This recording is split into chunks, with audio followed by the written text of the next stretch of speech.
Hey there, people. Lance from Crimson Tips here. I'm sorry about the sunglasses thing again, you know what I mean? But the only way to get anything bright enough in this room at this time at night, and there's not enough lamps in here to pull it off, is to put like that spotlight blasting me in the face, and I can't see a goddamn thing when it's going. So, sunglasses it'll be, so I can actually see what I'm looking at as far as the camera goes.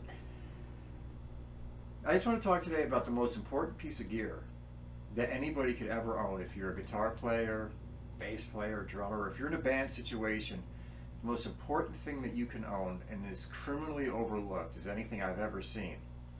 It's right there. And you're like, ooh, what is that? Uppers? No, no. Those are your earplugs. We go to shows all the time, play shows all the time.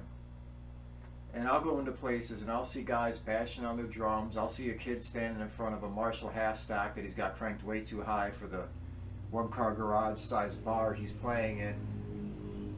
And they'll be up on stage and nobody will have earplugs in. Nobody will have any kind of hearing protection. Nobody's thinking about what's going to happen down the road. Let me tell you, the only thing, the most valuable thing you'll ever have as a musician or anybody in a band is the two God-given built-in microphones you have into your head. And once you destroy them, you're in for a world of shit. And all the other stuff isn't going to mean that much anymore. Speaking from personal experience, not to get into this is no kind of a weird sob story or bearing up. I'm a person who deals with a lot of hearing issues. I mean, pretty severe hearing issues. From conditions when I was a kid have rendered, by the time I was, in my teens, I already had tinnitus.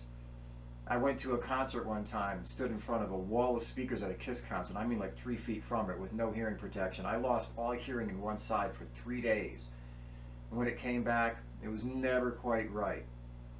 And ever since then, it's been on a decline and it's been all kinds of messed up. And I can tell you that there's nothing they can do to fix things like that. There's nothing that ever makes that kind of go away. So for somebody who deals with the issues that are from these things, compounded by the fact that as I got older, I was diagnosed with Meniere's disease, which is an inner ear disorder on what was my good ear. I only have 30% hearing in that ear. And let me tell you people, when you have that, you ain't got nothing. Can't hear shit.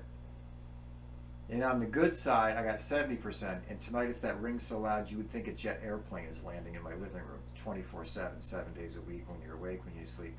The problem is, if you don't protect your hearing when you're out there playing live, when you're rehearsing, of all places, these things are going to start gradual. They're going to start small. And by the time you hit any kind of point in your life when you're a little bit older and you're sitting there and you're trying to hear things and you're like, geez, what are they saying to me? I don't hear it. I don't get it. If you think that's something you can laugh off or play around with, you're wrong. It'll come back to haunt you. One of the things you have to learn too about hearing loss is it isn't like everything just gets lower. You're a musician, probably, if you're watching this, or you're listening to this. If not, you would have shut this shit off by now. Your hearing works like an equalizer on a stereo, or a rack mount, or whatever. What happens is, as a musician, especially for musicians out there, you lose the high end. But the high end is exactly what helps you determine human language.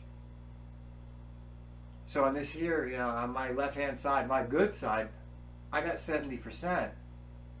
But the spectrum goes like this, and then when it gets to the high end, it nosedives. The high end is what helps you determine human speech. It's the tss and the k type sounds. So if somebody says, hey, I don't know, can you go out to the car? You're going to be like, hey, you want me to go to the bar? And if somebody says to you, hey, let's go fly a kite, and you let's get high at night, because all those little things that determine words to you go away. And you can hear somebody as loud as day. They're standing in front of you, but they sound like one of those characters from the Peanuts cartoons. Wah, wah, wah, wah, wah, wah, wah. And you think that by making them talk louder is going to help. It ain't going to help. Because you've lost the ability to determine what those key sounds are because the high end is gone. So it turns into more, go slower and clearer than talk louder. And this kind of shit isn't fun either because people, I'm just as a forewarning, people don't see a hearing problem. They think that you're fine and they think that you're normal, and you're not. So what happens is, you would never walk up to a blind person and say, I don't like the sound of your stick tapping the ground, I'm taking it from you. That would be barbaric. Nobody's going to walk up to an old person and say to them, you know, you're walking a little slow in front of me, let me get the goddamn walker out of here because you're on my nerves.